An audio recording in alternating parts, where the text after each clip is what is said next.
Halo guys, bertemu kita di Studio Mana Movie yang tentunya merangkum film-film menarik. Pada kesempatan ini kita akan merangkum alur cerita Lutski K 2016 yang disutradarai oleh G. Byok Lee dengan genre action komedi yang diterbitkan pada 13 Oktober 2016.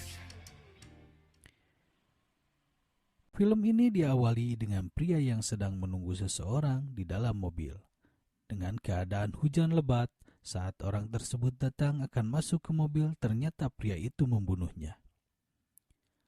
Scene berganti ke seorang pemuda yang akan bunuh diri. Ini adalah Jae Sung, seorang pemuda yang putus asa atas karir bermain filmnya, yang hanya selalu menjadi peran figuran. Saat ia akan bunuh diri, ia dikejutkan oleh ibu kos yang menagih uang bulanan sewa kamarnya. Jae Sung pun tidak jadi bunuh diri dan berniat untuk bersih-bersih terlebih dahulu sebelum bunuh diri. Dan ia berencana untuk mandi terlebih dahulu ke tempat pemandian umum sebelum bunuh diri. Ini adalah Hyung Wook, seorang pembunuh bayaran yang melakukan aksinya tadi malam. Di sisi lain, ia pun sedang menuju ke pemandian umum untuk membersihkan badannya dari sisa-sisa darah aksinya semalam. Saat ia sampai di pemandian umum, ia pun segera akan membersihkan badannya. Tetapi saat berjalan, ia terpeleset menginjak sabun dan ia pun terjatuh. Secara kebetulan Jae Sung terlempar kunci loker Hyung Wook. Sontak orang-orang pun dan Jae Sung menghampiri dan hendak menolong Hyung Wook. Saat Jae Sung akan mengembalikan kunci yang terjatuh, terbesit untuk menukarkan dengan kunci miliknya. Disinilah petualangan Jae Sung dimulai. Singkat cerita, orang tersebut dibawa ke rumah sakit karena pingsan. Lalu Jae Sung bergegas pergi mengambil barang Hyung Wook dan memakai pakaiannya. Ternyata Hyung Wook adalah orang kaya. Jae Sung pun memakai semua fasilitas Hyung Wook. Ia memakai mobilnya dan melihat identitasnya, lalu ia menyadari bahwa ia bersalah. Telah menukar kuncinya dan ia berniat mengembalikannya dan menyusulnya ke rumah sakit. Saat ia akan mengembalikan barangnya, ternyata Hyung Wook lupa ingatan karena kepalanya terbentur. Jae Sung pun segera bergegas pergi dan membawa kembali barangnya. Lalu Jae Sung menuju mobilnya dan saat ia membuka maps di mobilnya, ternyata di situ ada alamat tempat tinggal pemilik mobil tersebut. Dan Jae Sung pun pergi ke sana. Ternyata saat ia sampai di rumahnya adalah apartemen mewah dan ia pun memakai fasilitas yang ada. Di sana ia menemukan banyak uang dan banyak minuman. Ketika ia mengambil salah satu minuman tersebut, ternyata di situ ada ruang rahasia. Dan Jae Sung terkaget, banyak senjata di sana dan ada CCTV seorang wanita di dalam ruangan tersebut. Ketika ia keluar ruangan tersebut, ada bunyi telepon dan ia mengangkatnya. Dan ada seorang yang menyuruhnya untuk membunuh seorang wanita yang bernama Song Eun-ju. Ia baru menyadari bahwa yang ia tukar kuncinya itu adalah seorang pembunuh bayaran. Dan yang berada di CCTV ruangan rahasia itu adalah Song Eun-ju yang sedang diintai. Jae Sung pun mencari tahu siapa wanita tersebut dan ternyata wanita tersebut berada di apartemen yang sama dan tepatnya di atas apartemennya. Singkat cerita, ia pun menemui wanita tersebut. Ia bernama Song Eun-ju dan Jae Sung menceritakan semua kejadiannya pada wanita tersebut. Singkat cerita, berhari-hari kemudian ia merencanakan pergi dari apartemen tersebut dengan Song Eun-ju. Scene berganti menceritakan Hyung Wook, seorang pembunuh bayaran yang hilang ingatan di awal cerita.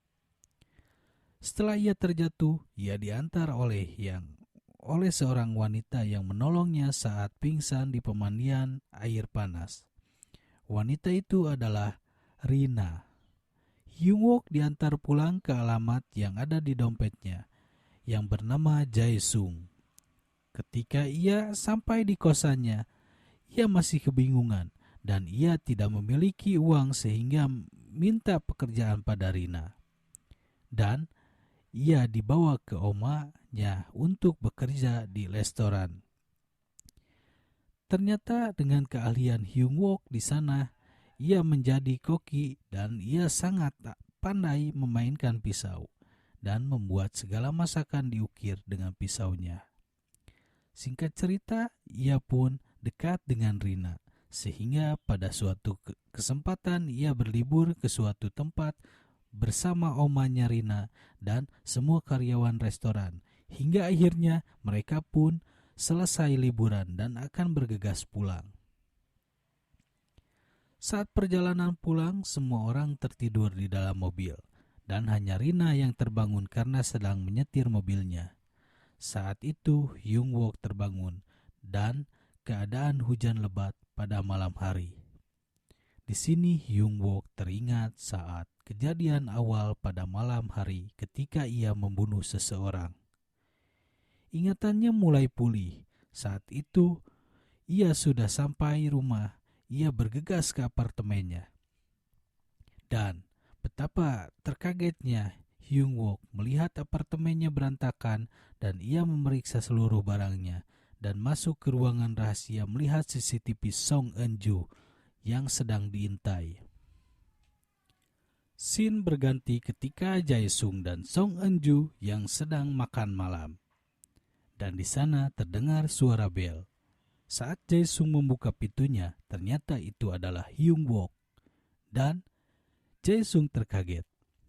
Hyung Wook langsung masuk dan memukul Jae-sung. Jae-sung menahan Hyung Wook, tapi betapa kagetnya Jae-sung. Terlihat Hyung Wook berbincang dengan Song Eun-ju. Ternyata yang Jae-sung bayangkan tentang Hyung Wook, seorang pembunuh bayaran yang mengerikan, itu salah besar. Hyung Wook pun menceritakan bahwa ia memang ditugaskan untuk membunuh korbannya dengan imbalan yang sangat besar. Tetapi sebelum ia melakukan pembunuhan, ia mendatangi korbannya terlebih dahulu untuk membuat rekayasa pembunuhan. Ternyata korbannya yang sebelumnya pun tidak mati. Hyung Wook hanya merekayasanya. Begitu juga dengan apa yang akan dia lakukan pada Song Eun-ju. Ia sudah berkompromi dengannya, tapi kali ini gagal karena Jae-sung. Hyung Wook pun memberitahu bahwa mereka sekarang jadi sasaran pembunuh karena sebelumnya sekelompok orang meneleponnya dan memerintahkannya dan Hyung Wook pun menyusun rekayasa agar mereka semua mati dan Hyung Wook pun akan merekayasa dirinya pun mati. Keesokan harinya Hyung Wook singgah terlebih dahulu ke restoran tempat ia bekerja sebelumnya dan berpamitan terlebih dahulu kepada Rina. Saat Hyung Wook akan pergi ke gudang kosong yang telah direncanakan sebelumnya, ternyata Rina membuntutinya. Setibanya di gedung tua, Jae-sung dan Song Eun-ju pun melakukan rekayasa terlebih dahulu. Jae-sung berpura-pura membunuh Song Eun-ju terlebih dahulu. Lalu datanglah Hyung Wook yang ditugaskan untuk membunuh Jae-sung. Dan dimulailah rekayasa pembunuhan mereka semua. Hyung Wook pun berpura-pura menyerang Jae-sung hingga berlangsung sengit, tapi di tengah pertarungan datanglah Rina yang tadi membuntuti Hyung Wook dan ia malah memaki-maki Hyung Wook. Lalu semua terkaget dengan kedatangan Rina. Hyung Wook pun berpura-pura tidak kenal. Lalu ketika Rina sedang berada di depan Hyung Wook, ia pun memberi kode pada Jae-sung agar meneruskan rekayasanya. Dan saat itu pun Jae-sung menusuk Hyung Wook. Lalu setelah itu Song Eun-ju menekan tombol agar peti kemas seolah-olah menimpa mereka semua. Dan mereka pun seolah-olah mati semua. Lalu mereka memeriksa yang mereka lihat sudah mati semua dan film pun selesai.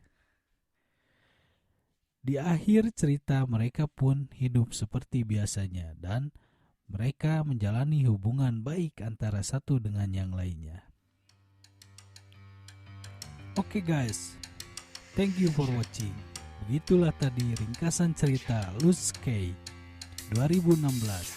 Biar lebih seru, tonton juga filmnya. Jangan lupa bahagia, ceriakan hari ini. Sampai berjumpa lagi. Thank you.